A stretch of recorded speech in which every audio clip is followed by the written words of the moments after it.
Okay, what up ladies and gents, it's your favorite Asian robot right here, hopefully your favorite official content creator, the First Descendant, and today I'm going to teach you about the weapon core system. Alright, the weapon core system is the new way of upgrading your guns, so once you reach endgame, you will actually be able to upgrade your gun with weapon core. This contributes various effects to it, like for example my Secret Garden has firearm attack, firearm critical hit damage, etc, so on and so forth. You can increase the power of your weapon in a variety of ways, therefore making it extra strong and extra powerful, okay? But in order to do so, you're going to need certain materials and various things in order to make all of that happen. I will explain all of that in this video, so get ready for a full tutorial. And if you guys haven't already, please register me as your creator via the link in the video description. I'll be very grateful if you do. The more support I get, the more I can do for you. All right, let me remove my green screen and let's get started. First and foremost, you will notice that weapons that have a core in them, all right, will have these blue lines above and below. Weapons that do not yet have that will be just as per normal, all right? So how do you actually put a core into your weapon? Now, I had to turn off certain sound effects because there's people dancing right there in Albion and it would be really annoying on the video. But you have to go to Deslin, okay? He used to be the most useless NPC in all of Albion. Now they've actually given him some purpose. By clicking on Equip Core, okay, it'll take you to this screen. Now, a weapon that already has a core in it, all right, will show you the blue. Weapons that don't yet have cores will show up as per normal. Now, if I click on Restored Relic, you will see that it brings me to this screen. You can unlock a core slot in your weapon by using something called a core binder. The core binder will actually cost you 2,000 Void Abyss metal fragments to make. Where do you make the core binder? You make it over at an A. I'll show you that in a second. But each weapon that you open up, all right, comes with a set number of slots. These are specific to the weapon. You cannot choose them, but they can drastically affect the performance of your weapon. For example, with Restored Relic, if I wanted to use this specifically as an electric type weapon, I absolutely could. All right, I could put in this attribute augmentation right here and completely use it to decimate high level content if I so chose. All right, the choice would be mine, but at the end of the day, you can absolutely do that and, you know, shatter your opponents because this is something that this weapon can do. Okay, so this is it for the Restored Relic, and this is it for how the system of the core binder works. We'll actually unlock this in a little bit. First, let me show you how to get a core binder. So the core binder is researched over here at an A. You scroll all the way down from enhancement materials, and there you go. Core binders right here. Core particle disruptors are used to reroll the stats that you put onto the weapon. I will go through that in the later section once we've unlocked the Restored Relic. So your core binder costs 2,000 Void Abyss metal fragments. Now, there's a bit of a question here. How long does it take to get 2,000? Because I've seen a lot of people say 2,000 Void Abyss metal fragments. That's crazy. I'm only getting like 40 from the 400%. Yes, but you're supposed to get these from Defiler, okay? Not from the Void Abyss metal, not from the 400%. You can get them from the 400%, but that's mostly just to help people along if they can't take on Defiler right away. Defiler is where you're going to make this, okay? It's where you're going to get these 2,000 right here. So the question on everyone's mind is, how long does it actually take to get 2,000 Void Abyss metal fragments? The answer is not that long at all. I actually did a full stream testing this, okay? If you want the link to it, just ask and I'll happily link you to the stream. But I did a stream testing this whole thing, and if you take a look at my Excel spreadsheet right here, this is what we recorded from the stream this morning. Let me remove my green screen and I'll walk you through it. Okay, so what I actually did on stream was I said, how long does it take to get a core binder?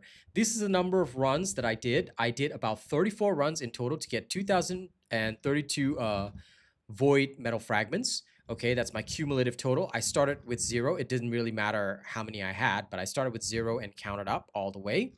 Okay, I even included failed runs and also runs that went a little extra time, like 50-second runs and stuff like that, because let's say the Defiler went into frenzy or I messed up on my button inputs.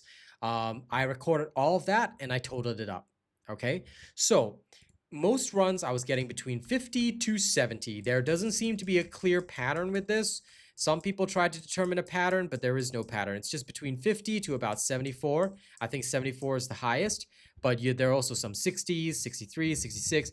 whatever. At the end of the day, what I did was I added each one. So 51, I added it up here. Then I put 51 here, 102, got 72, became 174, so on and so forth. This is the cumulative total. You can see that as it goes. Most of my runs were with about under 30 seconds, but there were a few, like this one failed run here, 90, where I completely failed to even kill the enemy. So we got 0 here. But at the end of all this, even with that one failed run, we scroll all the way down to the bottom, the total time taken, all right, by totaling up everything in this column. So I'm just gonna quickly total that up. All right, if I were to shift the window over here, you can see the sum is 1075. That acts as a bit of a check because we totaled it up down here as well. You can see total time taken 1075 seconds. All right, this equates to about 18 minutes. If we were to remove all the decimal places, this equates to about 18 minutes of combat time. So in actuality, if I don't include all the loading times and everything, it would have only taken me 18 minutes, assuming that these times are correct, to actually grind up 2,000, okay, Void Abyss metal fragments for one core binder. Sounds really short, right? But you have to take into account a lot of extra time. What is this extra time for? Okay, as you guys know, loading screens take a while. So for us, what we did was we included a loading screen time. Okay, 75 seconds equates to 1 minute, 15 seconds. That makes logical sense, right? So because it's 1 minute and 15 seconds, 50 seconds was allocated to loading time. It's actually about 40 seconds, but we counted the extra 10 seconds that you spend stuck in that little barrier, okay? So total time, we put 50 seconds. Then, on top of that 50 seconds, there was an additional 25 seconds added. Why was the additional 25 seconds added? This is for the time it takes for you to pick up stuff, because there are going to be some runs where you die at the end and you have to run all the way back and pick it up. We just averaged it out and it was about 25 seconds. So the total extra time taken per run was an additional 75 seconds on top. Even if we account for 75 seconds extra time, 75 multiplied by 34 equates to 2,550. So that's the additional time in seconds, all right? And then if we convert that to minutes, so 2,550 seconds divided by 60 will give you minutes. The total time taken is 18 plus 42.5. Total time taken ends up somewhere at 60. All right, 60 additional minutes. That should actually say 61 because we'd round up the half to 1. So it should actually say 61, but it doesn't really matter. All right, 61 minutes is how long it would take, inclusive of loading times. All right, now, one bit of time was excluded. The reason why on stream you might have seen, wait a minute, hold up, you just said it was 60 minutes, but didn't I see you on stream take 1 hour and 15 minutes? I was recording results after every run, which took additional time. If you guys are not interested in recording results, and also I'm chatting with my audience, taking a little bit of extra time. If you guys are not interested in that, and you're just straight up running continuously, it's only going to take you an hour to get the 2,000 Void Abyss metal fragments that you need. Even for me, it would have only taken 75 minutes on stream. An additional 15 minutes, that was about it. And you can actually check the stream time for that. Like I said, you want the link, I'll happily post it to you. All right, so this is how long it took me to get one core binder, which means that those people complaining about core binders taking too long are either inefficient with their farming or they just don't know what they're doing. Because even with loading times and everything on top piled onto the plate, you are literally only taking an hour of time for something that you only have to do once. You don't need to use the core binder a second time. You only need to use it once and it's done. Your weapon is unlocked. Let me prove it right now, okay? So now that you've heard theory, how long it takes to get a core binder, let me actually show you how to unlock stuff with the core binder. And like I said, you only need to use it once. So let's walk through this process together. Okay, we're going to use the Restored Relic up there. Let's walk through this process together. I'm going to remove my green screen so that nothing is interrupted. Okay, so first you'll get to this screen where it says unlock a core slot to grant powerful options. So you unlock a core. I've got 5 core binders ready. Here we go. We're unlocking the core for the Restored Relic. It'll show you that these slots have now been unlocked. Okay, so you can now equip cores to each of these slots. Now, once you have equipped a core binder, all right, Deslin's screen will change. It will show you the core slots that you have. So let's go back to Restored Relic. I've got free augmentation, which means I can put in anything I want here. Okay, in the free augmentation slot, I can put in anything. Depending on the type of core I use, I will have something totally different. Now, if I want to put in this orange core, for example, it'll show me what I can roll, grantable options. If I were to put in the blue, it'll roll these. If I were to put in the red, it'll roll these. Okay. Obviously, for the launcher, we want explosive attack. So we're going to put that in right now. Okay. We got explosive attack, 31%. That's good enough. Now we're going to do the same thing. Now, keep in mind, different tiers of cores have different ranges. A rank 7 core gives you 34% maximum. Rank 6 is only 26%. Rank 5 is only 19. 4 is 14, so on and so forth. So you want to put in the highest rank cores possible. Currently, the maximum core rank is 7. That being said, rank 10 cores are coming on, I believe it's the February 6th update, when, you know, the higher levels of Void Erosion Purge will be put in the game. You should be able to get some pretty crazy numbers by the time you get there. But anyway, all right. So we're going to put in another rank 7 core. Yeah, unlock that. And we have an explosive attack, blue roll, 26%. Obviously, that is the lowest possible roll, so we want to change that later, but I'll teach you how to change it in a little while. All right, now for the attribute augmentation, you can adjust it based on your needs. Okay, I'm just going to roll some random stuff for now. Not even going to, ooh, electric attack, 94%. I'll keep that. This one is another gold electric attack roll, so I'll keep both those gold rolls. I'm never changing these. If I were to use electric attack together with the launcher, I'm going to get a bonus of 187% to my electric attack. Now, keep in mind, this is not adding electric attack. This is only boosting whatever electric attack you have. So you'd actually need the electric attack mods in this, and then it'll be boosted up by 180%, which is fantastic. For your tactical augmentation, what you can include here is reload time modifier, rounds per magazine, attribute status effect trigger rate. You know, there's all this kind of stuff that you can include. The choice realistically is yours. You can do whatever you want here. Fire rate might be good if you're going to use it with Glay, rounds per magazine if you're going to use it with others. But let's see what we actually get. Let's put in a rank 7 here.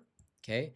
If we get attribute status effect trigger rate, 55%. Okay, let's say I'm not so happy with this. I want a different roll. This is where you're going to need the Core Particle Disruptors. These only cost 15 Void Abyss Metal Fragments per roll, and it only consumes 1 per reroll. However, take note that your core will be consumed when rerolling.